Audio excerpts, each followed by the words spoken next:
AP మంత్రి మండలి list ఖరారైపోయిందా? అయితే ఎవరెవరు ఏ ఏ శాఖల్ని ఫిలప్ చేయబోతున్నారు, భర్తీ చేయబోతున్నారు?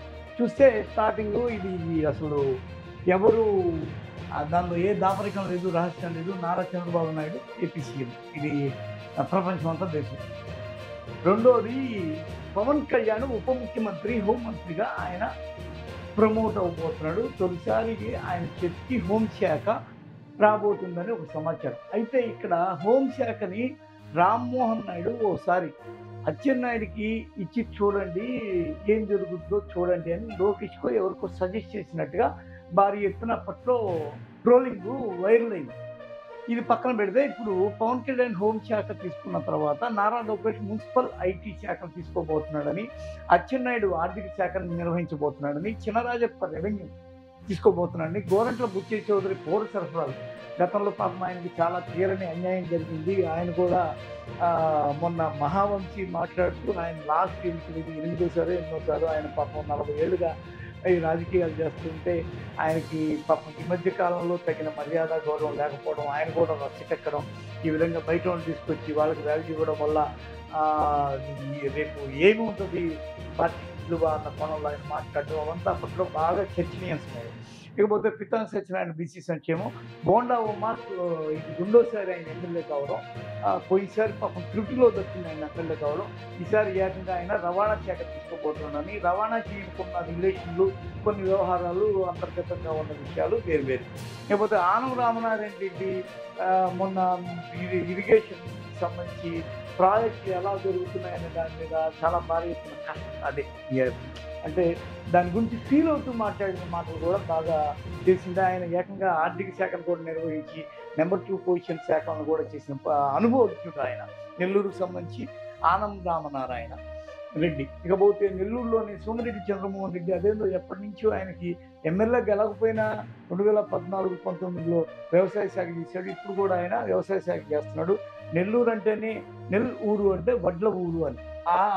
ఇంతకుముందు కాకాని ఈయన ప్రత్యర్థి చేసిన వ్యవసాయ శాఖ చేశాడు. అంటే నెల్లూరుకి వ్యవసాయానికి ఏదో అవినాభావ సంబంధం ఉంది అన్న కోణంలో ఇక్కడ ఈ సోమిరెడ్డి చంద్రమోహన్ రెడ్డికి మళ్ళీ వ్యవసాయ శాఖని ఇవ్వబోతున్నట్టుగా ఒక మాట. ఇక పర్యావరణ కేసు కూడా చాలా రోజుల నుంచి ఎదురు చూస్తున్నాడు. ఒక మంత్రిత్వం తీసుకొని నేను కూడా మంత్రి అనిపించుకోవాలని ఆయన కోరిక. ఆయనకి రూరల్ డెవలప్మెంట్, గ్రామీణాభివృద్ధి శాఖ ఇచ్చేటట్టుగా కనిపిస్తుంది. ఇకపోతే బాలకృష్ణ నందమూరి ఇప్పటివరకు ఇది హ్యాట్రిక్ అవుద్ది. ఇప్పటివరకు ఆయన పార్టీలో కానీ లేకపోతే ప్రభుత్వంలో కానీ తగిన విధమైన ప్రాధాన్యతను ఆయన సంతరించుకోలేదు. ఆయనకి లాస్ట్‌కి ఫ్లెక్సీల్లో కూడా ఆయన మొహం కనిపించలేదు. పార్టీ ఏమో ఆయన తండ్రిది అనే ఒక పేరున్న సమయంలో ఆయనకు కూడా ఒక మంత్రిత్వ శాఖనిచ్చి, సినిమాటోగ్రఫీనిచ్చి, ఎట్టా ఆయన నటుడు కాబట్టి సినిమాటోగ్రఫీనిచ్చి ఆయన ఆ దిశగా ఎంకరేజ్ చేసి ప్రాధాన్యతని ఇచ్చే అవకాశం ఉందని తెలుస్తుంది. ఇకపోతే నారాయణ పొంగూరు అనేది ఆయన పెద్ద విద్యావేత్త. ఆయన మీద ఉన్న అలిగేషన్లు అవన్నీ తీసి పక్కన పెడితే ప్రస్తుతానికి ఆయన ఎట్లాగూ దేశవ్యాప్తంగా కూడా పేరున్న ఎడ్యుకేషనిస్ట్ కాబట్టి, ఆ నారాయణ విద్యా సంస్థలు చాలా పేరెన్నికు కాబట్టి ఆయనకి విద్యాశాఖ ఇవ్వడం అనేది సమంజసంగా తీసుకొని ఏదో చేసినట్టుంది. ఇకపోతే గంటా శ్రీనివాస్ పంచాయతీరాజ్. గంటా శ్రీనివాస్ కూడా ఏపీలో గెలిచిన ఎమ్మెల్యేల్లో అత్యధిక మెజార్టీలో నాకు తెలిసి 2 అనుకుంటాయి. కాబట్టి పంచాయతీరాజ్ ఆయనకి ఇవ్వడము, భీముల నుంచి ఎన్నికయ్యాడు. ఇవాళ సిఐఎన్ పాత్రుడు తొలి రోజు నుంచి నేను చూసిన ప్రతిసారి ఆయన అటవీ శాఖే ఉంటుంది. ఎందుకు మరి ఆయనకి అటవీ శాఖకి ఉన్న అనుబంధం ఈనాటిది కాదు, తరతరాల నుంచి ఇది 2సారి 3సారి చేస్తున్నాయి. ఇకపోతే అఖిల ప్రియ భూమా పర్యాటకం రోజాకి ఎట్లా మినిస్ట్రీ ఇచ్చారో పర్యాటకం, ఆ విధంగా ఈ అఖిల ప్రియకి కూడా పర్యాటకం ఇవ్వడము. ఈమె ఇది 2సారి మంత్రిగా. ఎందుకంటే వాళ్ళ ఫ్యామిలీ చాలా రోజులుగా వాళ్ళ నాన్న భూమా నాగిరెడ్డి అయితే ఎన్నిసార్లు ఎమ్మెల్యే అయినా కానీ ఆయనకి ఎలాంటి మంత్రిత్వం ఇవ్వడము అనేది సాగకపోవడంతో ఈమె ఫస్ట్ టైము చాలా జూనియర్గా ఉండి కూడా మంత్రి అయింది.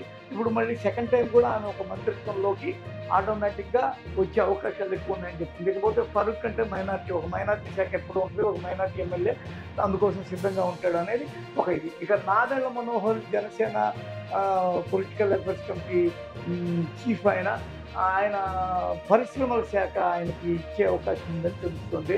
ఇవాళ మండల బుద్ధప్రసాద్ ఈయన కూడా జనసేన పశుసంవర్ధక శాఖ ఇచ్చే పరిస్థితి కనిపిస్తుంది. జ్యోతుల్ నెహ్రూ ఎక్సైజ్ ఆబ్కారీ శాఖ, లేకపోతే రఘురామకృష్ణరాజు స్పీకర్గా అవకాశం ఉంది అని అంటున్నారు. ఆ తర్వాత డిప్యూటీ స్పీకరు, ఆ తర్వాత విప్, ఇవన్నీ కూడా మనకి తెలియాల్సి ఉంది. రఘురామకృష్ణరాజు స్పీకర్గా ఎందుకు ఆయన అంత ఇది అంటే, గతంలో కూడా నల్లారి కిరణ్ కుమార్ రెడ్డిని ఏ మంత్రిత్వం నిర్వహించకుండానే డైరెక్ట్గా స్పీకర్ పోస్ట్ ఇచ్చి అక్కడ ఒక అసెంబ్లీలో డ్రామాని క్రియేట్ చేయడం, కిరణ్ కుమార్ రెడ్డి కుటుంబానికి నారా చంద్రబాబు నాయుడుకి ఉన్న వైరల్ ప్రత్యర్థిత్వాన్ని అక్కడ పండించడం కోసం ఆయన కూర్చో కూర్చో అని అంటుంటే ఈయన దానికి ఫీల్ అవుతాడు అన్న ఒక కోణంలో ఎలాగైతే ఇచ్చారో, జగన్మోహన్ రెడ్డిని ఆయన పార్టీ నుంచి ఎంపీగా గెలిచినా ఆయన కొన్ని రోజుల ఇగో కారణాల వల్ల బయటకు వచ్చి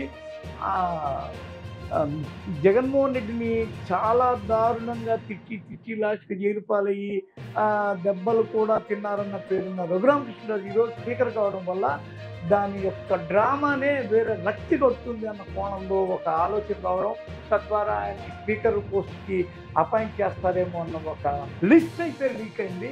ఇది 100% అవుతుందా కాదా మనం చెప్పలేం, కొత్త మొక్కలు కూడా రావచ్చు. ఓవరాల్గా అయితే మంత్రుల లిస్టు, ఏపీ మంత్రుల లిస్ట్ అయితే ఇదే.